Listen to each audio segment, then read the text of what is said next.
ಇಲ್ಲೇನಂತ ಕೊಟ್ಟವ್ರೆ 4√a = 9 cube root of b ಅಂತ ಕೊಟ್ಟವ್ರೆ. ಇವಾಗ a = 2/3 ಮತ್ತು a power of x = b ಅದಿದ್ದಾಗ x ಎಷ್ಟು ಅಂತ ಕಂಡುಹಿಡಿಯಬೇಕು. ಫಸ್ಟು a = 2/3 ಅಂತ ಕೊಟ್ಟವ್ರೆ, ಅದು ಹಾಕ್ಬೇಕಲ್ಲಿ. 4√2/3 = 9 ಕ್ಯೂಬ್ ರೂಟ್ ಆಫ್ b ಅಂತ ಆಯ್ತದೆ. 9 ಕಡೆ ಬಂದರೆ ಇದು 4/9 root of 2/3 = cube root of b ಅಂತ ಆಯ್ತದೆ. 4/9 ಏನಂತ ಬರಿಬೋದು, ಇಲ್ಲಿ ಬರಿಬೋದು. 4 = 2 ಟೈಮ್ಸ್ ಆಫ್ 2, ಅಲ್ಲಿ 2 ಸ್ಕ್ವೇರ್ ಅಂತ ಬರಿಬೋದು. ಅದೇ ಥರ 9ನ 3 ಟೈಮ್ಸ್ ಆಫ್ 3, ಅಲ್ಲಿಗೆ 3 ಸ್ಕ್ವೇರ್ ಅಂತ ಬರಿಬೋದು. ಇದೆರಡನ್ನ ಸೇರಿಸಿದ್ರೆ ಏನಾಯ್ತದೆ, ಇಲ್ಲಿ 4/9ನ 2 ಸ್ಕ್ವೇರ್ ಬೈ 3 ಸ್ಕ್ವೇರ್ ಅಂತ ಬರಿಬೋದು. ಅದನ್ನು 2/3 ಹೋಲ್ ಸ್ಕ್ವೇರ್ ರೂಟ್ ಆಫ್ 2/3 ಅಂತ ಬರಿಬೋದು = ಕ್ಯೂಬ್ ರೂಟ್ ಆಫ್ b.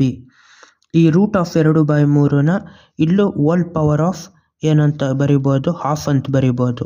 ಈ ರೂಟ್ 2/3ನ ಇಲ್ಲೂ 2/3 ಆಯ್ತು ಬೇಸು, ಇಲ್ಲೂ 2/3 ಆಯ್ತು ಬೇಸು. ಅಲ್ಲಿಗೆ 2/3 ಅನ್ನೋದನ್ನ ಕಾಮನ್ ಬೇಸ್ ಆಗಿ ತೆಗಿಬೋದು. 2/3 ಕಾಮನ್ ಬೇಸ್ ಆದರೆ ಅವಾಗ ಪವರಲ್ಲಿ ಎಷ್ಟಾಯ್ತದ, 2 + 1/2, 2 + half = cube root of b ಅಂತ ಆಯ್ತದ. ಇವಾಗ 2 ಮೇಲೆ 2 ಬಂದರೆ 2 × 4, ಅಲ್ಲಿಗೆ 2/3 ಹೋಲ್ ಪವರ್ ಆಫ್ 4 + 1/2 ಅಂತ ಆಯ್ತದ. ಇಲ್ಲಿ ಕ್ಯೂಬ್ ರೂಟ್ ಆಫ್ 3 ಅಂತಿರೋದು ಕ್ಯೂಬ್ ರೂಟ್ ಈ ಕಡೆ ಬಂದರೆ ಹೋಲ್ ಕ್ಯೂಬ್ ಅಂತ ಆಯ್ತದ. ಹೋಲ್ ಪವರ್ ಆಫ್ 3 = b ಅಂತ. ಇವಾಗ ಇದರಲ್ಲಿ ಏನು 4 + 1 ಅಂದರೆ ಎಷ್ಟು, 5/2. ಇವಾಗ 5/2 2/3 ಹೋಲ್ ಪವರ್ ಆಫ್ 5/2 ಈ ಥರ ಬ್ರ್ಯಾಕೆಟ್ ಆಚೆ ಒಳಗಡೆ ಇದ್ದಾಗ ಗುಣಿಸ್ಬೋದು. ಟೈಮ್ಸ್ ಆಫ್ 3 ಅಂತ ಆಯಿತು. ಇದು ಬಿಗೆ ಈಕ್ವಲ್ಲು. ಆಮೇಲೆ ಇದನ್ನೆಷ್ಟು ಅಂತ ಬರಿಬೋದು, ಇಲ್ಲಿ 2/5 ಅಂದರೆ 5×3 = 15. ಇದು 2/3 ಹೋಲ್ ಪವರ್ ಆಫ್ 15/2 = b ಬದಲು ಇದನ್ನು ತಗೋಬೋದು. ಏನಂತಾಯ್ತು, b ಬದಲು a ಪವರ್ ಆಫ್ x ಅಂತಾಯ್ತು. ಅದನ್ನ ಇಲ್ಲಿ ತಗೋಬೋದು, ಏನು a ಪವರ್ ಆಫ್ x, ಇದು b ಬದಲು a ಪವರ್ ಆಫ್ x.